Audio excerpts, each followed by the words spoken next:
Hey guys, Tommy Ady here. This is one of the most important parts of this phone sales process. It's where the good sales people really shine and where their lives might seem so much easier. If you really want to be one of the top performers in sales, then this is where it begins. And it's about understanding why a customer is doing whatever they're doing.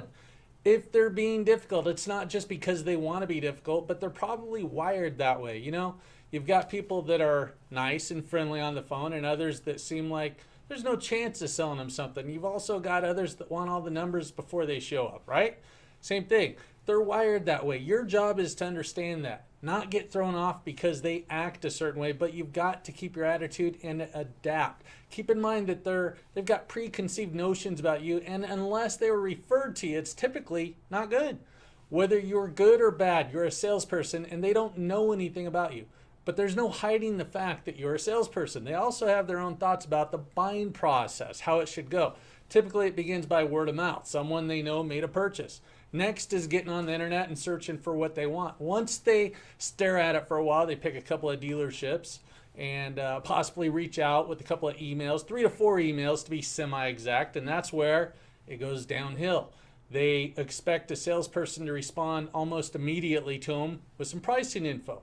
Now they just want pricing info and they're pretty sure that you've got some extra fees such as a dock setup, freight taxes, and maybe a title fee. And they expect you to put that in there, but they know that that may not happen. Some of the dealerships don't email them back, but instead they just pick up the phone and they call them. That's a strike. The customer emailed you because they really don't want to talk to you just yet. They will, but first they want to get some info. The other 1 or 2 responses that they get typically are just generic emails back and usually without the price. That's another strike. And now it's up to the customer to pick up the phone. It's not going the way that it was supposed to go, and now they're getting a little bit miffed that it's not going their way. Now, think of those customers that you're selling. You've got nice ones, difficult ones, good credit, bad credit, and they all want to buy something. They've all got different personalities too. It goes back to Psych 101 in college, or maybe we learned it in high school. It's something that was definitely not important to me back when they were teaching it. I didn't pay attention. But then when I decided to get really good at selling, I went back to find out what my teachers were talking about. I know that on the different phone calls you take, you've got the easygoing customers, the tough ones, and others in between, right?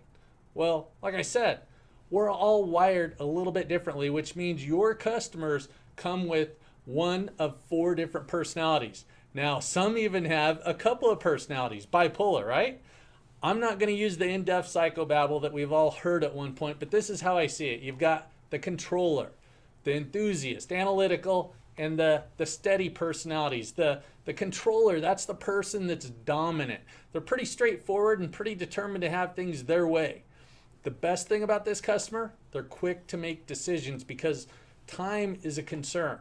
Often it's a concern. They want to get a good deal, but they're not as into the back and forth stuff. Next is the enthusiast. They're excited, talkative, and they'll let you know how many of their friends are into whatever it is that you're trying to sell them. That person loves to socialize.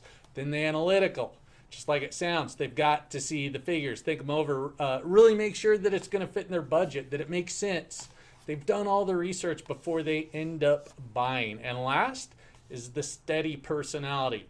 Winning is not everything for this person. It's the effort that you put forth. This person is predictable and pretty low key. All of these people, they've got something in common. They all want to feel important and they all want the sale to go their way. But if they can't get it to quite go their way, they'd at least like it to follow a process. Since this is about the phone, you're going to get each personality calling in and you'll have no idea which it is that you've got, but you've got to figure out a way to take care of them all. And this is the way that I kind of like it to go.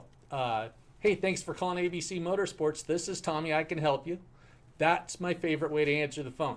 It's at that point, the customer is going to ask for a price on something. We know they're going to ask that. Once again, you've got a script. I'll get that for you. What's your name? How do you spell your last name? What's a number I can call you back at? These scripts work with every single personality trait. They get every salesperson off to the right start with any customer that there is. Next is getting the 4 personalities in the dealership or sold over the phone. Tune into my next segment to get that figured out. I'm Tommy Ady.